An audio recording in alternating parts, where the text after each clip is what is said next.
para nosotros como Instituto Superior de Formación Docente y Técnica de Lobos es un enorme placer, antes del 51 aniversario de este Instituto Superior, abrir casi este nuevo aniversario de la formación docente y técnica de Lobos, con la presencia de Gabriel Brenner, sobre todo para pensar de la palabra de Gabriel, esto que él trae para invitarnos a pensar, construir autoridad pedagógica en tiempo de desautorizaciones. La verdad es que nos parecía como institución formadora habilitar la palabra desde ahí, con alguien como Gabriel, que tiene tanto recorrido en pensar, en ayudar a pensar, en la formación docente. Así que la verdad es que para nosotros es un enorme placer contar con tu presencia, Gabriel.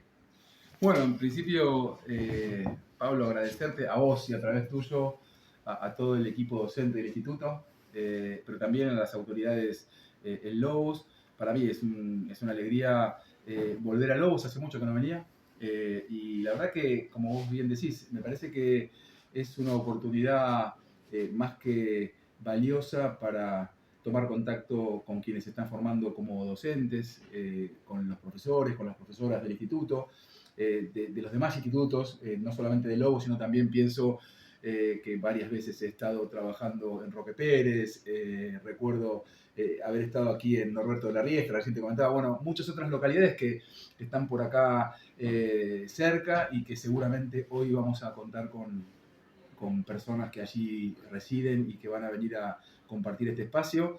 Me parece que más allá de que qué bueno que pueda coincidir con el aniversario de la institución tan importante, me parece que es muy importante en este tiempo especialmente poder reflexionar en torno a la autoridad pedagógica.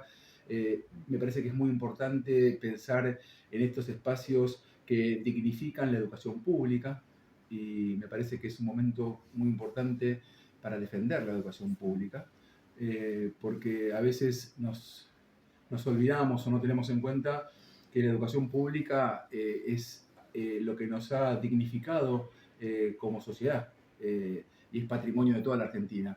Y en este momento está pasando un momento muy difícil. Entonces, es como decir que una sociedad que no apuesta fuertemente a la educación pública es como una familia que no apuesta fuertemente a sus propios hijos.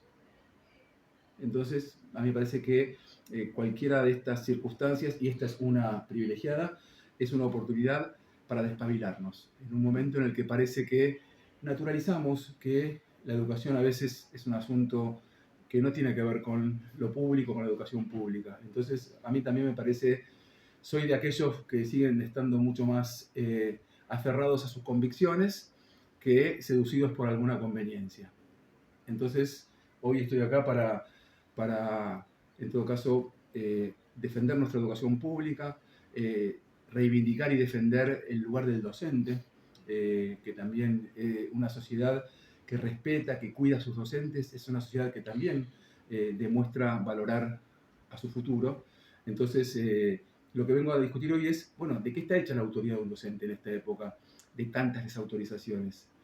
Y también poder discutir sobre falsas desautorizaciones, ¿no? Porque, permiso, ¿no? Esto que en este momento está grabando, que a veces en todo caso parece ser lo que nos vuelve locos, porque parece que por esto no se puede estudiar, no se puede trabajar en la escuela. Es cierto, esto es un problema, pero si nos quedamos con que este es un problema y hacemos una encuesta a través de los medios, si celular en la escuela sí, celular en la escuela no, me parece que estamos entrando en una lógica más mediática de discusión de la educación. Y la educación tiene que ser discutida en el marco de la institución y de la escuela. No es el mercado el que va a resolver el problema de la educación. Tampoco es la discusión en los medios la que va a resolver un problema de violencia escolar. Es la escuela, son sus docentes. Y acá estamos en la institución que forma docentes. Entonces, yo vengo a discutir acá, lo importante que es autorizarnos como docentes para poder, en todo caso, pensar cómo enseñamos mejor en la escuela, cómo incluimos del mejor modo la tecnología en la escuela, no celular sí, celular no, sino qué pasa que lo que el celular pone al descubierto como problemas, donde a veces en todo caso hay que discutir el sentido que tiene la escuela secundaria en la sociedad y no enojarnos con los celulares. Es más fácil enojarse con el celular. Entonces, me parece que hay que poder pensar que nosotros tenemos que ver qué hacemos con la tecnología y no rendirnos a lo que la tecnología haga con nosotros. Entonces, estas cosas son algunas de las cosas que hoy vengo a discutir, a conversar con los docentes. Y también me parece importante decirlo porque a veces uno se come la mague con un micrófono que dice todo en nombre propio, ¿no?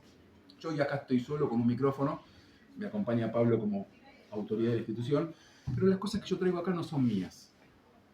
Yo pertenezco a varios colectivos, ¿no? Yo soy docente en la universidad, lo que traigo no lo inventé yo, sino que son cuestiones que vengo aprendiendo con otros. Entonces también es bueno en estos tiempos en los que a veces nos quedamos atrapados en cierta exacerbación del individualismo, es bueno saber que somos parte de un colectivo.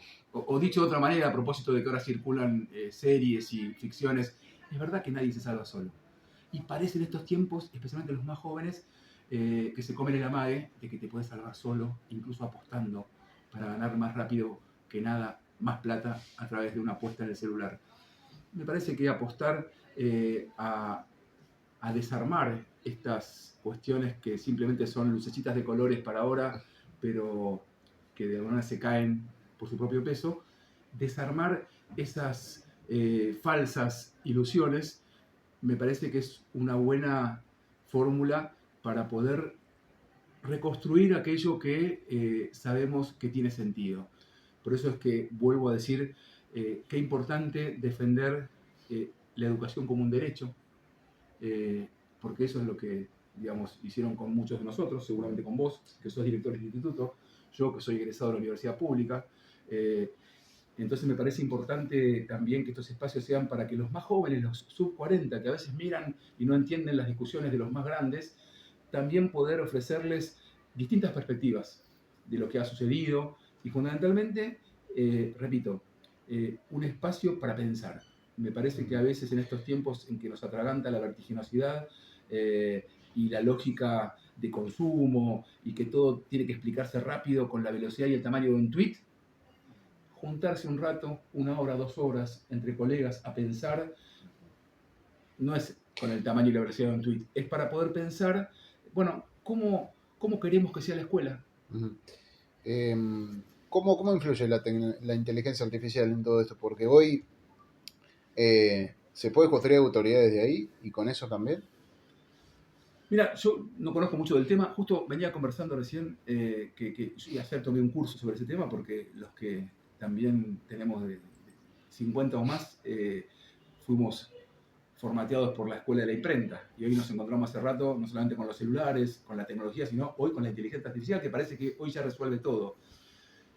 Me arriesgo a decir, empecé a hacer un curso y por algunos conocimientos que me animo a esbozar, que la inteligencia artificial también la crea el ser humano. Por lo tanto, yo tengo en ese sentido la plena confianza de que entre las personas tenemos que poder también discutir para qué nos sirve la inteligencia artificial. Vuelvo a decirte, uno puede quedar a remolque de la tecnología y la inteligencia artificial sería la misma lógica. Quedar a remolque es depender de lo que de la suerte que se corra con aquello que impone la tecnología. Pero te podría hacer otra comparación, digamos, ¿no? Yo también podría decirte que uno podría pensar que todo quede subsumido bajo la lógica del mercado. La educación, la salud, la recolección de residuos. El tema es ver qué sociedad nos queda. Si queda todo resumido y sujeto a la lógica del mercado. La lógica del mercado es la de la oferta y la demanda, sí. Que compre el que tiene. ¿Y qué pasa en un país en donde justamente la educación pública, en donde la tecnología tiene que ver con la función del Estado? Digo, cosas para conversar de las que no se discute, sobre las que se hace silencio en este momento. Yo quiero un país en el que la mayoría viva mejor y más feliz. Los que trabajamos en educación, trabajamos pensando en que los que vienen detrás nuestro, nuestros pibes, que son nuestros hijos, sean más felices que nosotros. Entonces, no solamente es defender la educación pública, sino también el desafío de pensar la tecnología y la inteligencia artificial incluida para que nos sirva para hacer mejores rutas, para que tengamos mejor tecnología para curar en los hospitales. Las escuelas. No para copiarte y rendir, claro, sino en todo caso para aprovechar la tecnología y poder tener mejores desafíos en la adquisición de conocimientos. Entonces, el desafío está allí, es ¿para qué usamos la inteligencia artificial? Quizás el debate entonces vuelve a estar en lo que tiene que ver con el derecho y el privilegio. Y si la tecnología es un derecho, y entonces tenemos derecho de incorporar tecnología y sofisticar el conocimiento sobre la tecnología, pero ese derecho es un derecho y no un privilegio de muy pocos, entonces la tecnología también es algo para disputar, igual que cualquier otro bien educativo. Entonces, en ese sentido, me parece que son discusiones que hay que abrir y que a veces están un poco atascadas. Y soy de los que piensan que las cosas hay que ponerlas sobre la mesa y discutirlas. Y no soy de los que piensan que la razón la tengo yo. Yo traigo mis razones, que repito, no son mías. Son cosas que traigo pensadas, discutidas. Pero además, otra cosa. También yo hace varias décadas vengo recorriendo el sistema educativo como docente. Empecé como preceptor, fui profesor, fui director de escuela y hoy soy docente en la universidad y también investigo junto a otros colegas muchos temas. Creo que es importante también en educación, como en cualquier campo, que las propuestas surjan de quienes han transpirado la escuela y de quienes quieren la escuela y no simplemente que la ven coyunturalmente como un lugar en clave de inversión o de gasto. Mejor dicho, en este último caso, aquellos que la piensan como un gasto. Los educadores siempre pensamos que la educación es una inversión. Los educadores siempre pensamos que los chicos que vienen a las escuelas son lo mejor que tenemos. Tener en cuenta al otro, como dice Freire. Tener en cuenta al otro, pero ¿sabes una cosa? Hoy también circulan hashtags que dicen no entienden lo que leen. Ustedes lo ven, en los medios circulan esas informaciones, porque hay organizaciones educativas que impulsan campañas en donde dicen no entienden lo que leen. ¿Y eso qué nos dice? Me parece importante decirlo acá en un medio. Lo que nos dice es, claro que tenemos dificultades con la lectura. Los exámenes nos lo vienen mostrando, no ahora. No nos informó eso PISA. Tenemos operativos nacionales de evaluación hace rato, desde la década del 90.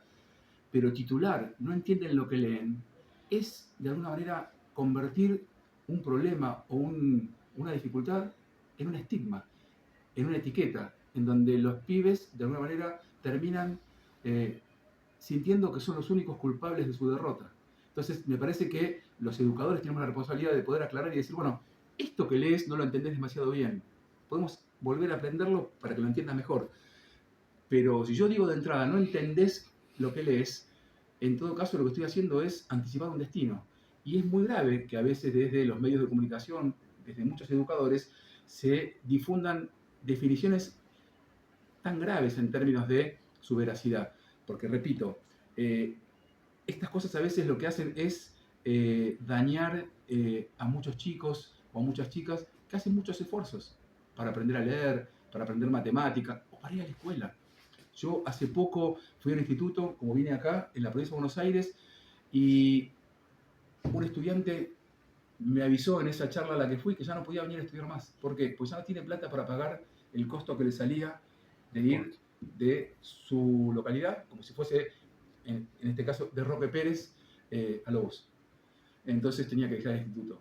Entonces, me parece que estas cosas son también para pensar cuando uno piensa lo importante que es que la educación sea un derecho, que la tecnología sea lo que estudiemos, entre otras muchas, digamos, cuestiones que en esta época nos inquietan o nos generan desafíos. Me parece que el desafío es generar espacios de producción del conocimiento, de encuentro entre colegas para pensar cómo queremos que sea la escuela.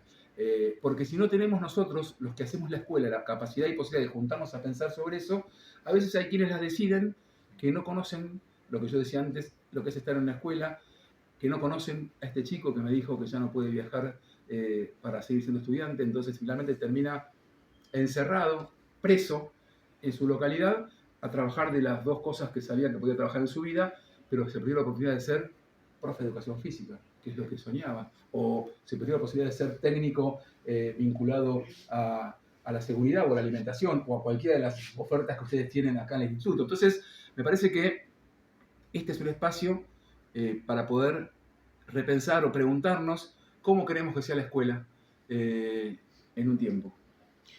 Gabriel, voy a tomar muchos tips de los que estuviste hablando, de los que hablaste. ¿No crees que la educación fue decayendo en el nivel de contenidos en la currícula escolar?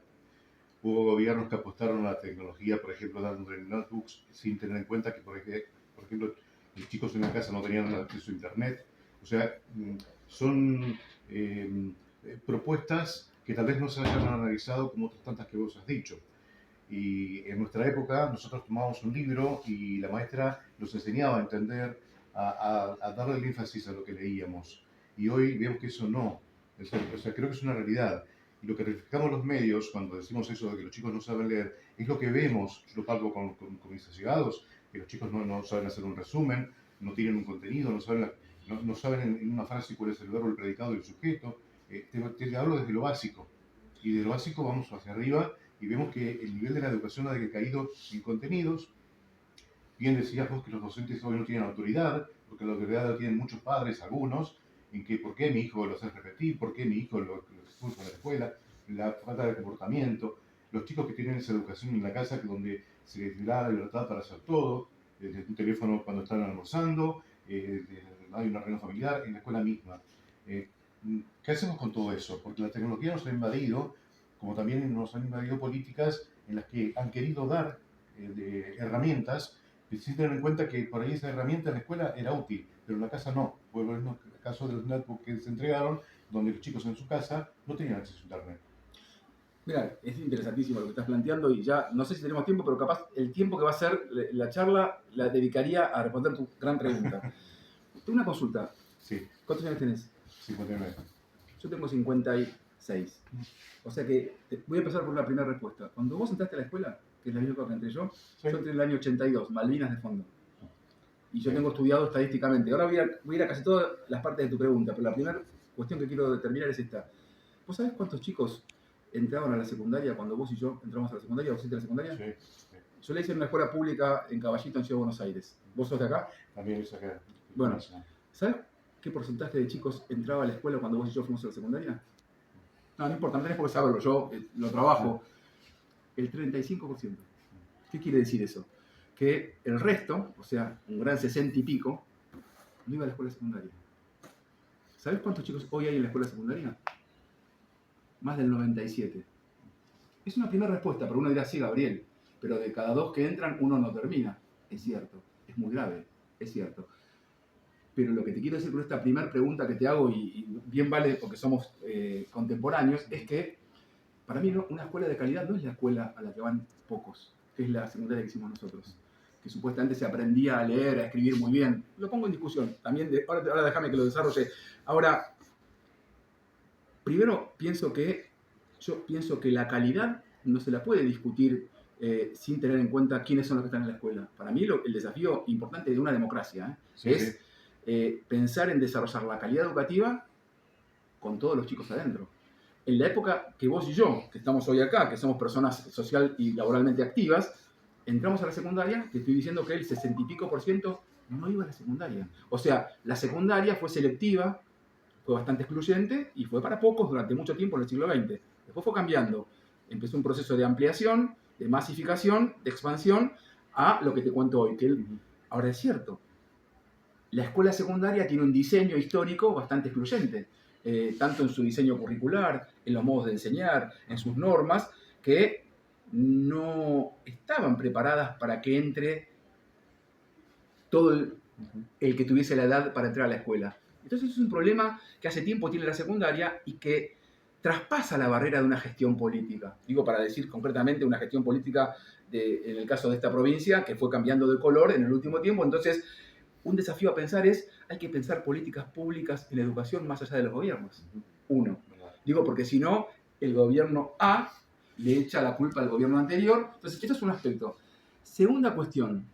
Me parece que no es lo mismo el debate de una escuela que solo fue una escuela de la imprenta, hoy voy a decir algo de eso, que fue la escuela en la que nos formamos nosotros, que una escuela que tiene el desafío de la imprenta, pero también el desafío de la cultura cibertecnológica, de la inteligencia artificial, en donde, digamos, nos guste o no, hoy una netbook o la computadora, la informática, la tecnología es parte de la alfabetización. O sea, estar alfabetizado no es como en nuestra época que alcanzaba con leer y escribir, las operaciones matemáticas. Hoy, además de eso, hay que manejar la computadora. Ahora, qué curioso, porque otra pregunta, disculpen que yo veo ahí el cartel de Boca Juniors en el celular del señor, pero digo, les hago una pregunta a ustedes, pensando en la alfabetización, que también me meto en el territorio pantanoso del saber leer y escribir. Ustedes, a mí me gusta mucho el fútbol, no sé ustedes, ¿Les gusta el fútbol? Sí. Les hago una pregunta, son seguramente también papás o tíos. ¿Ustedes creen que alguien puede aprender a jugar a la pelota? ¿Ustedes podrían aprender a jugar a la pelota sin pelota? No. Me parece que no, o sea, es difícil. Bueno, ¿cómo hacemos para que muchos pibes, la mayoría, aprendan a leer si se dejan de entregar libros en las escuelas, siendo responsabilidad del Estado? Qué pregunta, ¿no? Entonces, nos enojamos porque los chicos leen mal, pero los únicos que tienen libros en sus casas son los que tenemos el privilegio de pertenecer a sectores medios, urbanos, por ejemplo. Entonces, ¿cómo nos enojamos con que los chicos no saben leer, pero decimos que hay que ajustar fiscalmente todo y ese ajuste fiscal implica dejar de entregar libros a los chicos?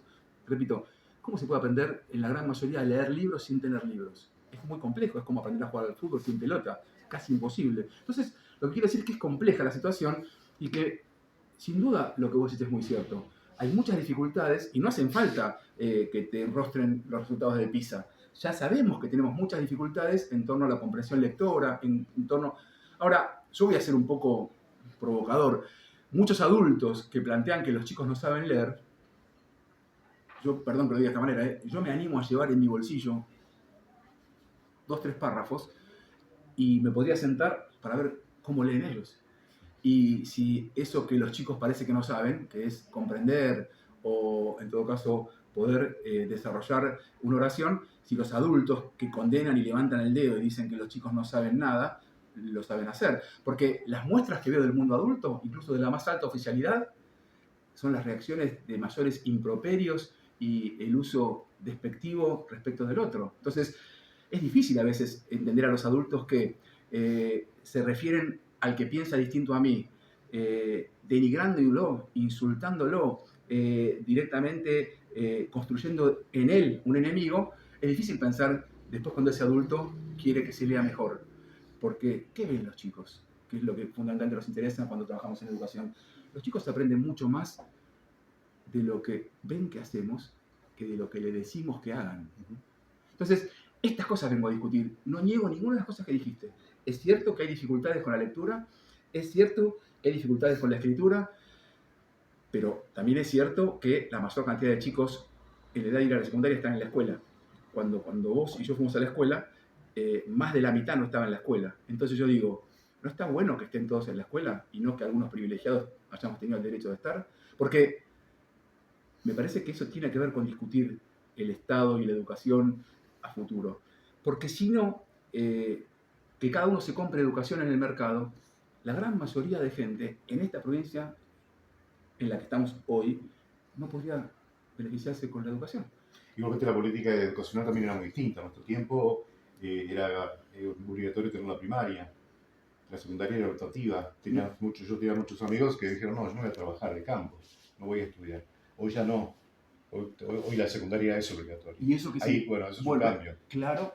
Digo, frente a esas miradas demoníacas que dicen Claro. que está todo mal, que nadie sabe nada, muy bien, yo diría, qué increíble, ¿no? No para desconocer las dificultades, pero, por ejemplo, en más de 40 años de democracia, es un dato, vos me lo acabas de incentivar, duplicamos la educación obligatoria. Qué dato, ¿no? O sea, el corte que acabas de hacer vos nos indica que hasta ese momento había 7 años de educación obligatoria. A partir de la democracia, de la última democracia ininterrumpida, duplicamos. Eso quiere decir que hay 14 años de escolaridad obligatoria y fundamentalmente la secundaria, a la que fuimos vos y yo, que no era obligatoria, lo es ¿desde cuándo? Desde el 2006. En términos históricos, es hace 2 minutos. ¿Por qué digo hace 2 minutos? Porque estamos en 2025. Piensen que nosotros nos enorgullecimos en América Latina y en el mundo porque logramos que nuestra población, sus madres, nuestras madres, abuelas, tías, completaron la educación primaria a mediados de la década del 60 del siglo pasado, cuando nosotros nacíamos. ¿Qué quiere decir eso? Que gracias a la 1420, que hay que decirlo, nuestra primera ley de educación nacional de 1884, se logró que esta sociedad nuestra, la Argentina, se vanagloriara en la región y en el mundo por lograr mucho antes que los países hermanos que toda su población accediera a la escuela primaria. No digo que la historia y la educación sea como la matemática, pero si con la 1420 logramos eso con la escuela primaria, es muy importante la ley 26.206 del 2006, por lo que vos incluso indicabas, que es para que, en todo caso, la escuela obligatoria permita que muchos más personas hagan la secundaria. El desafío, y vos también me lo preguntaste, es no solamente que estén en la escuela, sino que la terminen y que aprendan mucho más y mejor. Entonces, me parece que el desafío en un instituto de formación docente es cómo hacemos para enseñar mejor en las escuelas, para que se aprenda a leer y a escribir mejor, para que lo que aprendemos sea más significativo, porque también debe haber algo a revisar que tiene que ver con que muchas veces la escuela, y me hago cargo, tiene dificultades para poder enseñar, pero también eso tiene que ver con las condiciones. Entonces, es difícil, yo digo, yo sé que traigo cosas que son polémicas y contradictorias para discutir, pero, a ver, es difícil decirle a un docente que forme a un chico con capacidad de análisis crítico y después enojarte cuando el docente es crítico en sus condiciones laborales, porque le quitan, digamos, el fondo de incentivo docente por decreto. Ustedes saben que el fondo de incentivo docente existía desde la perspectiva de la ley y por un decreto dejó de existir. ¿Qué es el fondo de incentivo docente?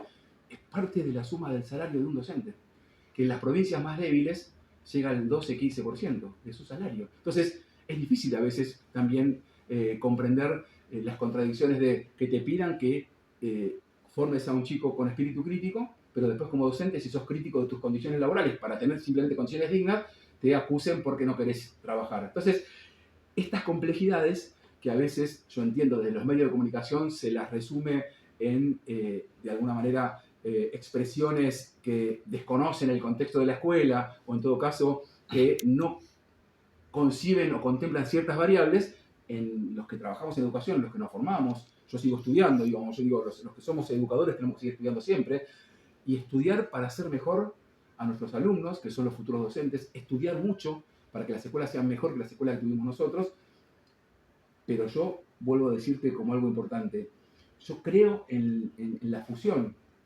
entre inclusión y calidad. Y somos herederos de una lógica que separa inclusión de calidad. Lo que es bueno es para pocos. Yo no voy con esa concepción. Yo creo que lo mejor de la educación tiene que ser para todos. Y el desafío es cómo hacemos para que en las escuelas se aprenda más y mejor. ¿Hay dificultades? Pero comparto con vos muchísimas. En todos los planos, no solamente en la lectocomprensión o en matemática, sino hay muchas dificultades también en la convivencia. La convivencia en la escuela. Hoy nos encontramos día por medio con situaciones de violencia que nos sorprenden. Entonces, las escuelas son ámbitos privilegiados para construir ciudadanía democrática y tratar de que aprendamos a vivir de un modo que lamentablemente los adultos de esta sociedad no hemos sabido enseñar a los más jóvenes. Entonces, la escuela es un lugar para poder aprender a vivir de un mejor modo que el que estamos mostrando los adultos de esta sociedad con las cosas que pasan cotidianamente. Muchas gracias.